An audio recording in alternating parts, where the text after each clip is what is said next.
मित्रांनो, या दृश्यात दिसत असलेला हा प्लेटिंग प्लांट आहे. या ठिकाणी प्लेटिंग प्लांटचं काम चालू आहे. मला जर प्रश्न पडला असेल की हा प्लेटिंग प्लांट कशासाठी वापरला जातो, तर हा plant gold, silver, copper, nickel, chrome, zinc, tin अशा प्रकारच्या मेटलला प्लेटिंग करण्यासाठी वापरला जातो. हा प्लेटिंग प्लांट तयार करत असताना त्याच्या केमिकलसाठी ज्या टाक्या लागतात त्या एका विशिष्ट प्रकारच्या मटेरियलपासून बनवलेल्या असतात. उदाहरणार्थ पॉलिप्रोपिलीन, PVC मटेरियल किंवा पॉलिइथिलीन मटेरियलपासून अशा प्रकारच्या टाक्या बनवल्या जातात. अशा या टाक्या बनवत असताना त्या टाक्या आणि त्यांचे भाग वेल्ड करण्यासाठी त्याच प्रकारचं मटेरियल वापरलं जातं.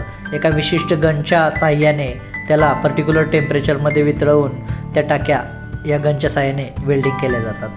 आपण या ठिकाणी पाहू शकतो या मटेरियलचे पार्ट एकत्र पकडून ह्या गनच्या साहाय्याने कसे वेल्ड केले जात आहेत. सामान्यतः आपण सर्वांनी फॅब्रिकेशन वर्कमध्ये वेल्डिंग करण्यासाठी, धातूंना वेल्डिंग करण्यासाठी वापरलेले मशीन आपण पाहिले असतील.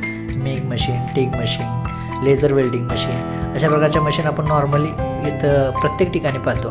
पण अशा प्रकारे प्लॅस्टिक वेल्ड करणारी मशीन आपण या ठिकाणी पहिल्यांदाच पाहत असाल. अशा प्रकारे प्लॅस्टिक वेल्डिंग रॉड पकडण्यासाठी आणि त्याला पर्टिक्युलर टेम्परेचरवर हीट करण्यासाठी या मशीनचा वापर केला जातो. या ठिकाणी आपण दृश्यात पाहू शकाल.